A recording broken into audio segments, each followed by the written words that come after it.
सभी भक्तजनों को प्रणाम। इस सृष्टि के कर्ता धर्ता संहारकर्ता को प्रणाम। सभी ऋषि मुनि संतों महंतों को प्रणाम। सभी गुरुओं को प्रणाम। ग्रंथराज श्रीमद् भगवद गीता को प्रणाम। आज के इस सत्र में हम शुरुआत करेंगे अध्याय 3 जो कर्म योग पर आधारित है। अध्याय 3 के 24वें श्लोक से 23वें श्लोक तक हम पिछले सेशन में कवर कर लिया था। आज हम 24वें श्लोक से शुरुआत करेंगे। तो करते हैं, चलिए। मंगलम भगवान विष्णु मंगलम गौध्वज मंगलम पुंडरीकाक्ष मंगलाय तनोहरि सर्वमंगल मांगल्ये शिवे सर्वार्थ साधिके शरणे त्र्यंबके गौरी नारायणी नमस्तुते। त्वमेव माता च पिता त्वमेव त्वमेव बन्धुश्च सखा त्वमेव विद्या च द्रविणं त्वमेव त्वमेव सर्वं मम देवदेव। शान्तकालं भुजङ्गशयनं पद्मनाभं सुरेशं विश्वधारं गगनसदृशं मेघवर्णं सुवर्णं लक्ष्मीकान्तं कमलनयनं योगविद्यानिगम्यं वन्दे विष्णुभयहरं सर्वलोकैकनाथम्। अभी हम देख रहे हैं अर्जुन की शंका अभी मिटी नहीं है और वो कह रहा है कि जब आप सब कुछ कर सकते हैं तो आप ये सब भगवान कृष्ण उसको अर्जुन को कह रहे हैं कि मेरे लिए कुछ भी संभव नहीं है, लेकिन मुझे एक लेसन देने के लिए, एक उदाहरण प्रस्तुत करने के लिए ये सब कर्म मुझे भी करने पड़ते हैं जिसे कर्म करने की कोई आवश्यकता नहीं है। तो आइए देखिए उसके आगे उन्होंने क्या कहा है। उत्सिदेयुरिमे लोकान कुर्याम कर्म चेदहम शंकरस्य च कर्ता स्याम उपहन्यामि मा प्रजा। तो इसमें मैं कुछ विशेष शब्दों के अर्थ बताऊंगा। ये उत्सिदेयु नष्ट हो जाए, मतलब जो नष्ट हो जाते हैं, उत्सिदेयु। और शंकरस्य मतलब शंकर, जो शंकर बच्चे होते हैं, अवांछित संतति जिसको हम बोलते हैं। श्याम मतलब हो जाऊंगा, उपहन्याम मतलब विनिष्ट करूंगा, प्रजा मतलब ये सब जितने भी सृष्टि के जीव हैं उनके लिए। तो इसका क्या मतलब हुआ, यदि मैं नित्य कर्म न करूं तो ये सारे लोग नष्ट हो जाएंगे, मतलब सारे जीव नष्ट हो जाएंगे। तब मैं अवांछित जन समुदाय वर्ण संकर को उत्पन्न करने का कारण हो जाऊंगा और इस तरह संपूर्ण प्राणियों की शांति का विनाशक बनूंगा। तो भगवान भी अपने आप, जो भगवान जो जिनके लिए सब कुछ संभव है, वो भी ये बोल रहे हैं कि यदि मैं कार्य न करूं तो क्या, यदि मैं कार्य न करूं तो वर्ण संकर उत्पन्न हो गया। वर्ण संकर क्या होता है, एक वर्ण संकर मतलब असुर। ऐसे बच्चे जो किसी भी इच्छा के बिना पैदा हुए हैं। हमने देखा होगा कोई ऐसा राजा, एक नेता बन जाता है, कोई समाज का एक ऐसा व्यक्ति बन जाता है जो बहुत ही बुरे कर्म करता है, नरसंहार करता है, बुरे कर्म के अंदर चोरी करता है, छीना झपटी करता है। तो इन सबको वर्ण संकर ही कहना चाहिए। तो ये ऐसी संतानें उत्पन्न हो गई जो किसी को चाहिए नहीं थी लेकिन उत्पन्न हो गई। और ये बच्चा कहाँ से आ गया, इसने कैसे कर दिया, कब ये पैदा हुआ, उसके पेरेंट्स को को भला बुरा कहते हैं, उसके परिवार वालों को भला बुरा। वो इतना ज़्यादा सबके लिए लज्जा लेकर आता है, अपमान लेकर आता है। तो ऐसे जितने भी बच्चे पैदा हुए या अभी बड़े हो गए, ये सब वर्ण संकर हैं। तो ये जो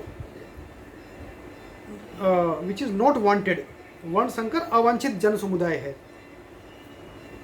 असुर जिसको कहना चाहिए। कुछ यदि प्राचीन भाषा में बात करें तो वो कौन है, जो सामान्य समाज की शांति को भंग करते हैं। सारे टेररिस्ट वर्ण संकर हैं। इस सामाजिक अशांति को रोकने के लिए अनेक विधि विधान हैं जिनके द्वारा स्वतः ही जनता आध्यात्मिक प्रगति के लिए शांतता तथा सुव्यवस्थित हो जाती है।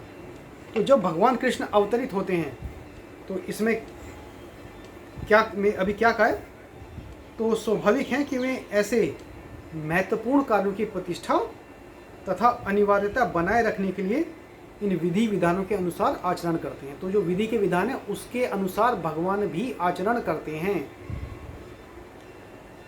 समस्त जीवों के पिता कौन है? भगवान है। और यदि ये जीव पथ भ्रष्ट हो जाएं तो अप्रत्यक्ष रूप से यह उत्तरदायित्व, यह रेस्पॉन्सिबिलिटी उन्हीं जीवों की है। अतः जब भी विधि विधानों का अनादर होता है तो भगवान स्वयं समाज को सुधारने के लिए अवतरित होते हैं। अभी विधि विधानों का अनादर कैसे होता है कि बहुत अच्छा जंगल है, झरने हैं, पानी है, उसका अनावश्यक रूप से भंग कर देना, जंगल काट दिए, पानी की धारा मोड़ दी और जानवरों के ऐसे संतति पैदा कर दी जो नेचर ने कभी चाही नहीं थी। नेचर के ऊपर बम डाल दिया, लोगों का नरसंहार कर दिया। तो ये सब विधि विधानों का अनादर है, अनावश्यक रूप से संहार करना।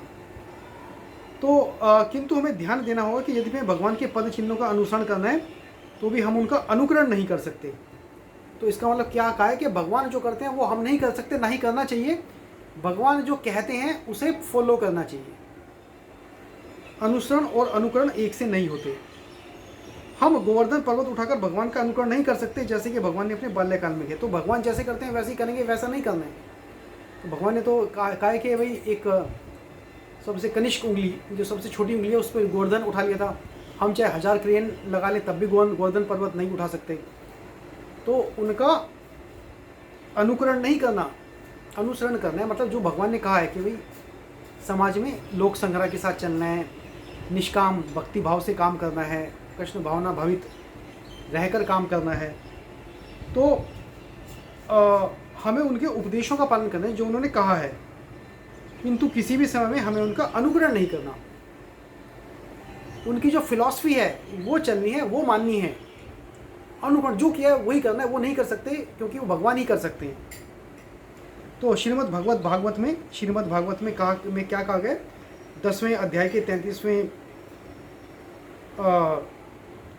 सूक्त के 30-31वें श्लोक में कहा है, नैतत् समाचरेन् जातु मनसापि हयनीश्वरः विनश्यत्याचरण मोढ्याद्याथुरुद्रो अभिधिजं विषम् ईश्वराणां वचः सत्यं तथैवाचरितं क्वचित् तेषां यत् सोच्युक्तं बुद्धिमांस्तत् समाचरेत्। तो इसका मतलब क्या है? मनुष्य को भगवान तथा उनके द्वारा शक्ति प्रदत्त सेवकों, मतलब जिनको उन्होंने ऑथराइज किया है, उनके उपदेशों का मात्र पालन करना है। जो वो काम वो कर रहे हैं वो नहीं करना है। उनके उपदेश हमारे लिए अच्छे हैं और कोई भी बुद्धिमान पुरुष बताई गई विधि से उनको कार्यान्वित करेगा, इम्प्लीमेंटेशन करेगा। फिर भी मनुष्य को सावधान रहना चाहिए कि वह उनके कार्यों का अनुकरण न करे। उसे शिव जी के अनुकरण में विष का समुद्र नहीं पी लेना चाहिए। तो भाई शिव जी ने विष पिया था, वे विष पर सभी अनुकरण करेंगे तो सभी विष पी लेंगे। तो ये इसके लिए मना किया है कि भाई अनुकरण नहीं करना है, सिर्फ उपदेशों का पालन करना है। ओके, तो अभी आगे देखते हैं।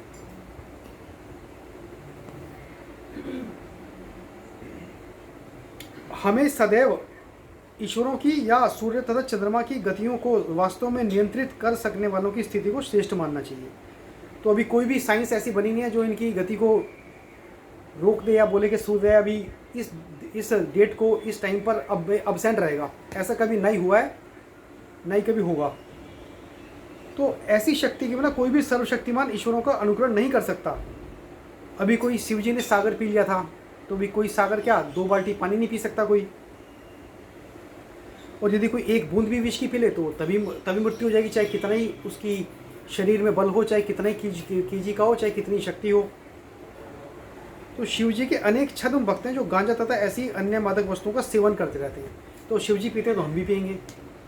तो वो उनका अपने गलत चीज़ों को जस्टिफाई कर लेते हैं ये बोल के, और वो ये भूल जाते हैं कि इस प्रकार शिव जी का अनुकरण करके वे अपनी मृत्यु को निकट बुला रहे हैं।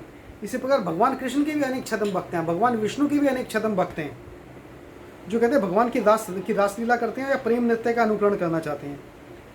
किंतु वो गोवर्धन पर्वत को धारण करने का साहस करके दिखाए ना, तो सबसे अच्छा तो ये होगा कि लोग शक्तिमान का अनुकरण न करके उनके उपदेशों का पालन करें। तो जो सीख दी है, जो शिक्षा दी है, उसको पालन करना है, न ही बिना योग्यता के किसी को उनका स्थान ग्रहण करने का प्रयत्न करना चाहिए। तो ऐसे अनेक ईश्वर के अवतार हैं जिनमें भगवान की शक्ति नहीं होती। तो आगे के श्लोक में लिखा है, सक्ता कर्मण्य विद्वांसो यथा कुर्वन्ति भारत कुर्यात विद्वान तथा सक्त चिकीर्षुर्लोक संग्रहम। तो सक्ता मतलब आसक्त और असक्ता मतलब अनासक्त। चिकीर्षु का मतलब होता है चाहते हुए भी, मतलब इफ़ आई वांट, चाहते हुए भी इच्छुक हो। लोक संग्रह सामान्य जन। तो जिस प्रकार अज्ञानी जन फल की आसक्ति से कार्य करते हैं, तो जो अज्ञानी लोग हैं वो फल मिलेगा तभी कार्य करते हैं, उसी तरह विद्वान जनों को चाहिए कि वे लोगों को उचित पथ पर ले जाने के लिए अनासक्त रहकर कार्य करें। तो एक होता है आसक्त रह के कार्य करना और एक होता है अनासक्त रह के कार्य करना। अभी सपोज दो साधु के भेष में दो व्यक्ति आए। अभी जो सच्चा साधु जो अनासक्त होकर काम कर रहा है, उसने एक किसी के लिए एक कार्य किया। एक प्यासे गांव में एक नदी खोदी, पानी देके वो चला गया। उसको कुछ पूछा भी नहीं कोई लोग मेरे को मिलेंगे या नहीं मिलेंगे। और एक दूसरा साधु आया, उसने सबको हल्ला कर दिया, भाई देखो मैं पानी लाया हूँ। सब पानी किया, फिर वहाँ धूली जमा के बैठ गया, ये पानी मैंने प्रकट किया है और इसके बदले तुम मेरे को पूजा करो, मेरे को मानो। तो ऐसे साधु जो किसी फल की इच्छा से कुछ कार्य करते हैं वो विद्वान नहीं है। एक कृष्ण भावना भावित मनुष्य तथा एक कृष्ण भावनाहीन व्यक्ति में केवल इच्छाओं का भेद होता है। अभी सपोज दो लोग हैं, उन्हें भूमि का दान मिला। तो एक दान से उसने क्या किया, जो भूमि का दान मिला, एक आदमी उसने सोचा इसका कोई सराय बनाऊंगा या स्कूल बनाऊंगा या मंदिर बनाऊंगा, तो जिससे समाज का कुछ मैं कंट्रीब्यूट कर पाऊँ। अब उसमें होगा नहीं होगा उसे पता नहीं, लेकिन उसने जो भूमि का दान दिया उसमें उसने समाज के कार्यों का ध्यान रखते हुए उसका निर्माण किया। वही पत्थर, वही गारा, ईंट, चूना, लेबर उतना ही लगाए। उसने भी सराय के लिए घर बनवाए, लोग ठहरे आएंगे यह सोच के। अभी एक दूसरा व्यक्ति जो कहता नहीं यार मैं इस ज़मीन का दान मिला है तो मैं इसमें एक होटल बनाया तो 5 स्टार होटल, 400 कमरों का, 100 कमरों का, 50 कमरों का। उस होटल को बनाने में भी वही लेबर लगेगी, वही फर्नीचर, लकड़ी, गारा, चूना, सीमेंट वही लगेगा, लेकिन दोनों की इच्छाओं में कितना डिफरेंस है। वो एक पैसा कमाने की दृष्टि से मेरे को फल मिलेगा, लोग आएंगे, पैसा आएगा। लोग फिर उस होटल में बुरे कार्य भी करेंगे, मद्यपान भी करेंगे, जुआ भी खेलेंगे। वो उसे पता है सब कुछ, लेकिन उसने कहा नहीं मैं तो होटल ही बनाऊंगा। और एक जिसने कहा कि मैं तो सराय बनाऊंगा या स्कूल खोलूंगा या एक मंदिर बनाऊंगा, मैं तो चला जाऊंगा। एक किसान है जिसने एक आम का पेड़ तो लगा दिया, अब वो वहाँ से चला गया, लगा के पानी वानी देके जब पेड़ बढ़ा गया वो चला गया कि भाई अब मेरे को कोई इसका श्रेय लेना नहीं है। मैंने फल आएंगे इसके लिए और मेरे को खाने को मिलेगा, मैं बाज़ार में बेचूंगा, अर्थ आएगा, पैसे आएंगे, इस इच्छा से मैंने सीड नहीं बोए थे, अनासक्त भाव से कार्य किया था मैंने। मेरे को नहीं पता कोई खाए ना खाए, मेरे को अपना कार्य करना था, मैंने कार्य कर दिया। मेरे को सीड मैंने बो दिए, सही समय पर हल की जुताई बुआई कर दी, पानी दे दिया, कई सालों तक इनका पालन पोषण कर लिया, पेड़ बड़े हो गए। मैं अभी दूसरी जगह पे करता हूँ, दूसरी बंजर ज़मीन पे जाऊँगा। एक दूसरा किसान वो आम के पेड़ उसने भी लगाए, लेकिन उसने पहली सोच रखा था अब लगाऊंगा तो मेरे को इतना पैसा मिलेगा, ये ट्रॉली भर के जाऊंगा। इस वाले पहले से उसने 4 लोगों से डील कर ली, भाई तेरे को 500 रुपये किलो में दूंगा, तेरे को 100 रुपये किलो में दूंगा, तेरे को X रुपीज़ किलो में दूंगा। तो दोनों का जो पर्पज़ है, प्रोसेस है, वो सेम है। उसी प्रोसेस से उसी हवा पानी में पेड़ बड़े हुए हैं, लेकिन दोनों की इच्छा अलग अलग है, दोनों की सोच अलग अलग है। एक आसक्त भाव से कार्य कर रहा है, एक अनासक्त भाव से कर रहा है, कार्य दोनों कर रहे हैं, लेकिन दोनों के भाव अलग अलग हैं। तो इसमें कहा गया तो जो विद्वान लोग हैं वो अनासक्त भाव से कार्य करते हैं, क्योंकि फल तो मिलना ही है। अनासक्त भाव में चलोगे फल तो मिलना ही है। आसक्त भाव में करोगे तब भी उतना फल मिलेगा, अनासक्त भाव से चलोगे तब भी उतना फल मिलेगा। तो आसक्ति से जुड़ के अपना पुण्य क्यों कम कर रहे हो, ये इसमें कहने का भाव है। इस श्लोक में इच्छाओं का भेद होता है।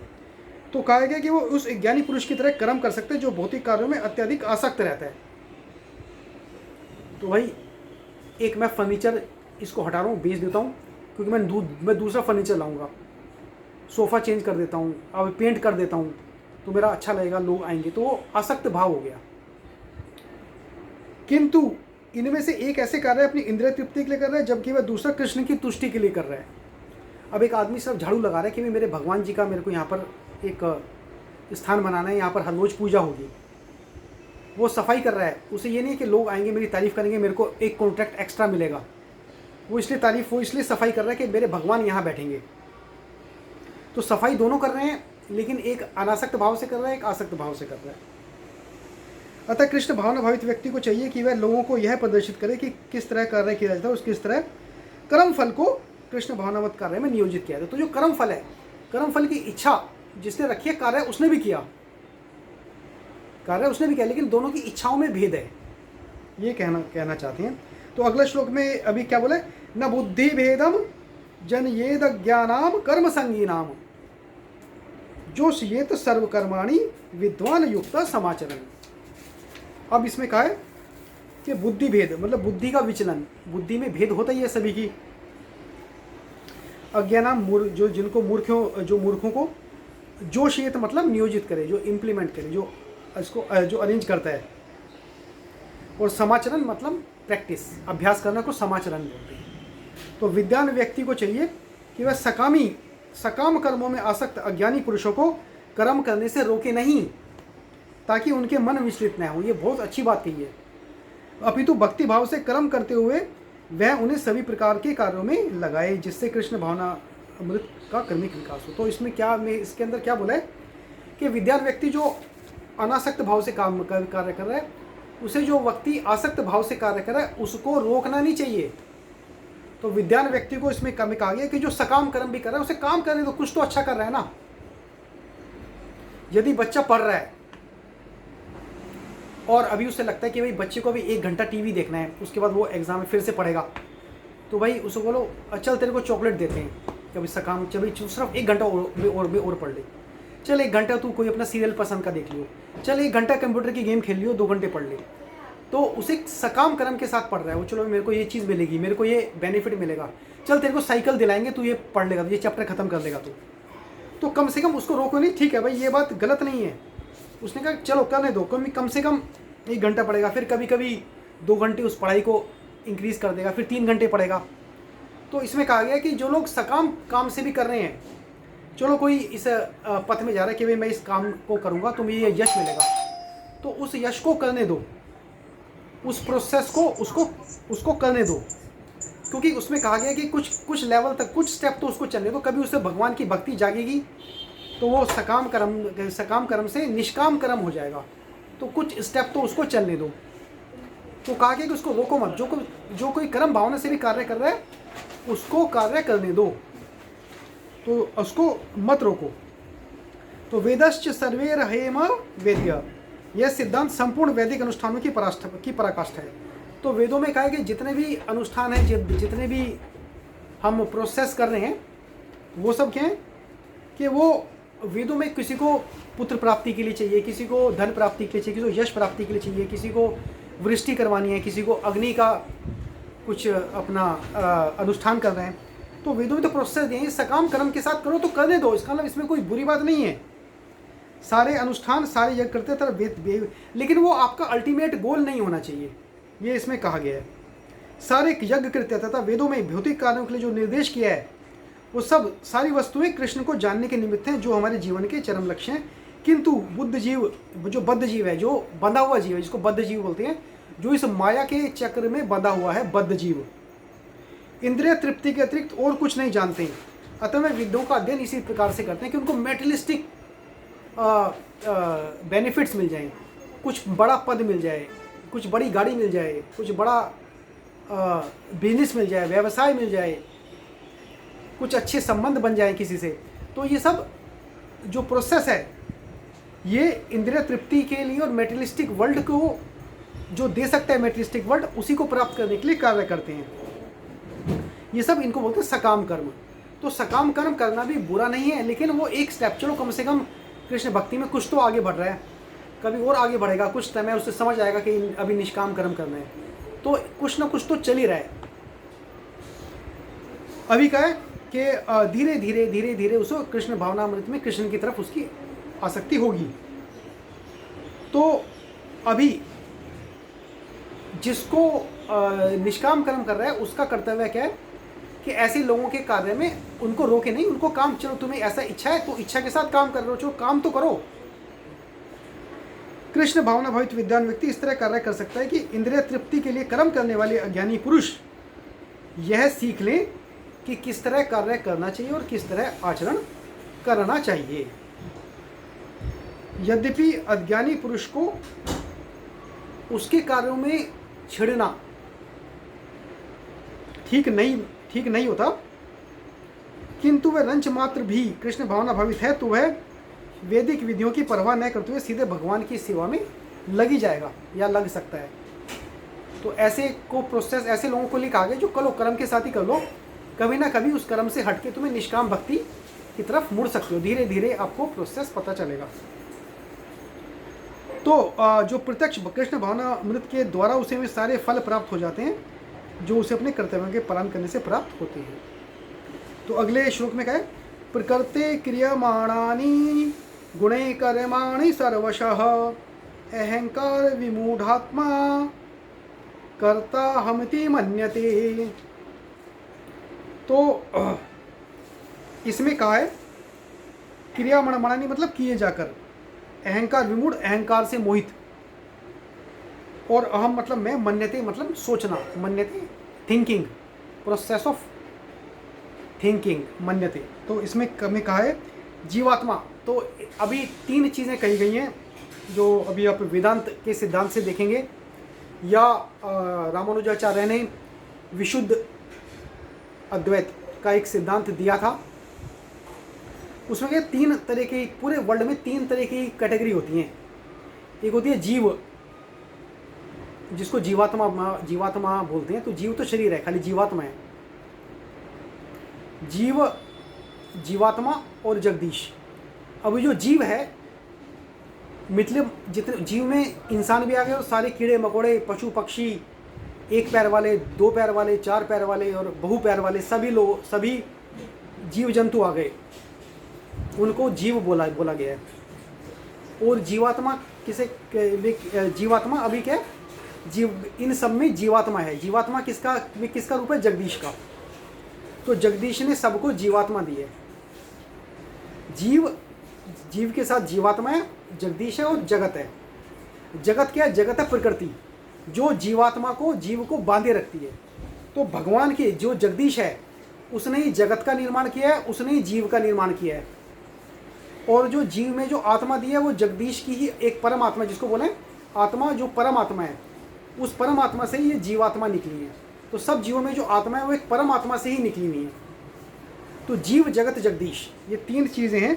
तो जब भी क्या है, तो जो जीवात्मा है, यदि कोई जीव बोलता है कि अहंकार के प्रभाव से मोहग्रस्त होकर अपने आप को समस्त कर्मों का कर्ता मान बैठता है, जबकि वास्तव में प्रकृति के तीनों गुणों द्वारा संपन्न किए जाते हैं। बस इसमें तीन गुण बताए नहीं है कौन से श्लोक में, क्योंकि वो तीन गुण कौन से हैं इसमें कहा गया श्लोक में, जीव को अपना अहंकार बहुत होता है कि मैंने किया है, मैं। जबकि कोई भी कार्य है, दुनिया का कोई भी कार्य होता है, एक पत्ता भी इधर से उधर हिलता है, हवा भी चलती है, या इंसान सांस भी लेता है, या कोई भी जीव सांस भी लेता है, वो तीन गुणों के द्वारा संचालित होता है। अब वो तीन गुण कौन से हैं, जो गीता के 14वें अध्याय में दिया है, जिसको को बोलते हैं गुण त्रय विभाग, the yoga of division of 3 qualities.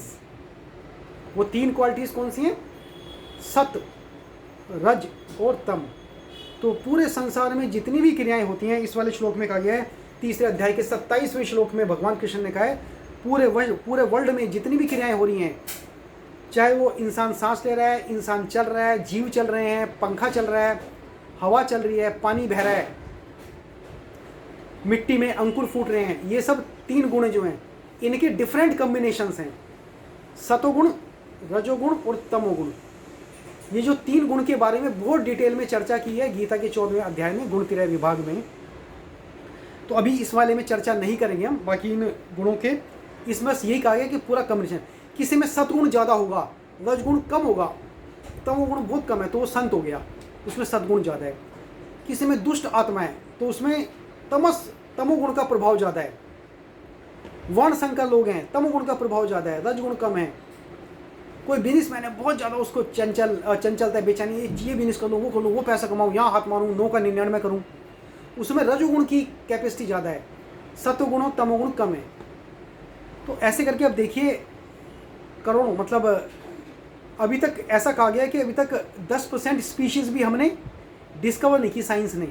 तो वर्ल्ड में जितनी भी प्रजातियां हमें जीव जंतु की मिलती हैं उसमें से अभी 10% ही साइंस ढूंढ पाए, 90% तो भी हैं, एग्जिस्टिंग है, हमें पता ही नहीं क्या है।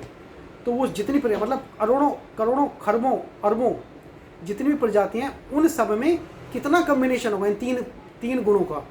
तो किसी में रज का, सत्व का और तम का डिफरेंट परमुटेशन एंड कम्बिनेशन, किसी में 0.001%, किसी में और परसेंट, किसी में भगवान ने इतना विस्तृत हम सोच नहीं सकते, इतने एक पे उतने जीरो लगाओ उतने कम हैं, इतने कम्बिनेशंस हैं इन 3 गुणों के, जिसमें अलग अलग पुरुष, अलग अलग जीव वैसे एक्शंस और बिहेवियर करता है इन गुणों के मुताबिक। और ये सब गुण ही करवाते हैं, हमें लगता है हम कर रहे हैं लेकिन गुण करवाते हैं। तो 2 व्यक्ति जिनमें से एक कृष्ण भावना भावित है और दूसरा भौतिक चेतना वाला है, समान स्तर पर कार्य करते हुए समान पद पर प्रतीत हो सकते हैं, किंतु उनके पदों में आकाश पाताल का अंतर रहता है। भौतिक चेतना वाला व्यक्ति अहंकार के कारण आश्वस्त रहता है कि वह सभी वस्तुओं का करता है।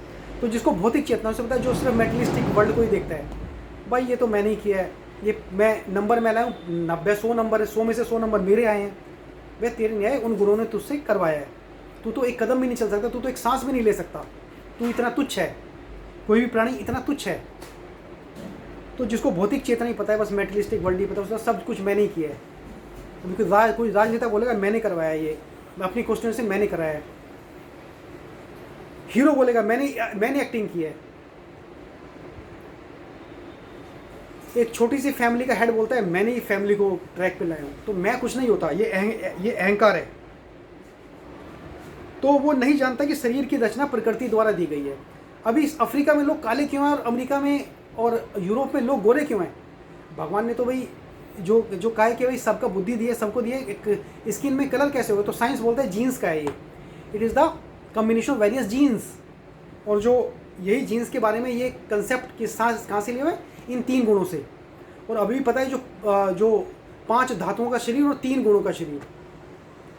तो ये जो एक साइंस ने एक थ्योरी दी है कि भाई जीन्स का है, तो वो थ्योरी तो काफ़ी समय पहले, हज़ारों साल पहले इन किताबों में लिखी है कि भाई हर एक it is a materialistic combination, it is A molecules का जो कम्बिनेशन है वो इन्होंने गुणों का कम्बिनेशन बोला है कि भाई कोई काला क्यों बना है, स्किन का कलर, उसका गुण का क्वालिटी और ये 5 धातु का क्वालिटी अलग है, उसका कम्बिनेशन, उसका जो मिक्सचर है बॉडी का वो सबका अलग अलग है।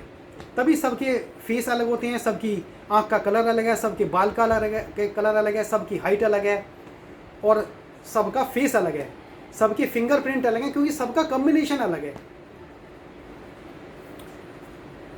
तो अहंकारवश ऐसा व्यक्ति हर कार्य को स्वतंत्र रूप से करने का श्रेय लेना चाहता है और यही उसके अज्ञान का लक्षण है। तो उसे यह ज्ञात नहीं कि उसके द्वारा इस स्थूल तथा सूक्ष्म शरीर की रचना प्रकृति द्वारा भगवान की अध्यक्षता में की गई है। तो भगवान चेयर पे बैठे थे, एक चेयरमैन जैसे होता है बैठे हैं, और प्रकृति ने कहा भाई इस कम्बिनेशन का इसको बनाते हैं, अमेरिका में ऐसे लोग हैं, इस अमेरिका के इस स्थान में भी ये 5 लाख लोग ऐसे बनेंगे, 50 करोड़ जीव ऐसे बनेंगे। तो वो तो एक फैक्ट्री है भगवान की, जो भगवान की अध्यक्षता में प्रकृति ने ये सब रचना की है।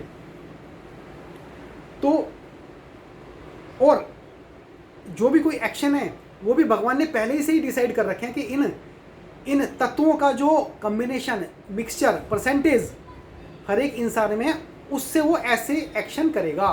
तो अपने आप में तो इंसान कुछ कर ही नहीं सकता। तो उसके शारीरिक तथा मानसिक कार्य कृष्ण भावनामृत में रहकर कृष्ण की सेवा में तत्पर रहनी चाहिए। अज्ञानी व्यक्ति यह भूल जाता है कि भगवान ऋषिकेश कहलाते हैं। ऋषिकेश का अभी क्या मतलब होता है? ऋषिकेश मतलब जो पूरी इंद्रियों के स्वामी हैं। तो भगवान को ऋषिकेश कहा था, कोई इंद्रियों के सारे समस्त जीवों के सब इंद्रियों के स्वामी भगवान श्री कृष्ण हैं। इंद्रिय तृप्ति के लिए इंद्रियों का निरंतर उपयोग करते रहने से वह अहंकार के कारण वस्तुतः मोहग्रस्त रहता है व्यक्ति, बद्ध जीव, जिससे वह कृष्ण के साथ अपने शाश्वत संबंध को भूल जाता है। तो देयर इज ए शाश्वत संबंध, the eternal relationship with the Krishna by every person, by every living being. तो जितने भी जीव हैं उनके साथ कृष्ण का एटर्नल संबंध है, वो ये भूल जाते हैं और अहंकार में आता है। तो अभी हम 24, 25, 26, 27 ये हमने श्लोक देखे हैं। इससे आगे देखते हैं ये स्वामी रंगनाथानंद जो अपने एक्सपीरियंस के बेसिस पे जिन्होंने गीता लिखी है, वो इसमें क्या हमें शिक्षा दे रहे हैं। चलिए फिर देखिए, उत्सीदेयूरिमे लोका न कुर्याम कर्म चेदहम शंकरस्य च कर्ता श्यामा उपहन्यामि मा प्रजाः। तो कहा क्या कि यदि मैं कार्य, भगवान कृष्ण ने कहा कि यदि मैं भी कार्य ना करूं तो ये संसार नष्ट हो जाएगा, मैं सामाजिक विघटन का कारण बन जाऊंगा। मतलब समाज, सोसाइटी पूरी डिसइंटीग्रेट हो जाएगी और सारे लोगों के नष्ट करने वाला भी मैं हो जाऊंगा। तो भगवान चाहेंगे कि अपनी प्रकृति को नष्ट करें और या अपने बनाए हुए जीवों को नष्ट करें? तो नहीं, तो कह रहे मेरे को भी कार्य करना पड़ता है, जबकि मुझे कार्य करने की कोई भी कभी भी आवश्यकता नहीं है। मैं सब कार्यों से परे हूँ, सब कार्यों से ऊपर हूँ। ऐसा कोई भी कार्य नहीं है जो मेरे लिए सिद्ध ना हो। तब भी समाज को उदाहरण प्रस्तुत करने के लिए मुझे कार्य करना पड़ता है। तो जैसे कि और हमने पिछले सत्र में चर्चा की थी कि जितने बड़े बड़े इंडस्ट्रियलिस्ट हैं उनके पास इतना पैसा है कि 7 के 17 पीढ़ियों तक कार्य न करें तब भी उनके घर में सारी सुख सुविधाएं रहेंगी।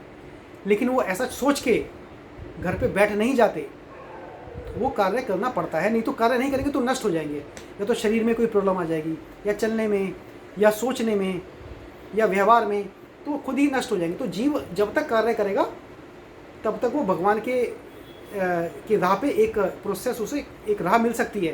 लेकिन जीव कार्य करना ही बंद कर देगा फिर तो उसका पतन निश्चित ही है, उसका नष्ट होना निश्चित ही है। तो यदि मैं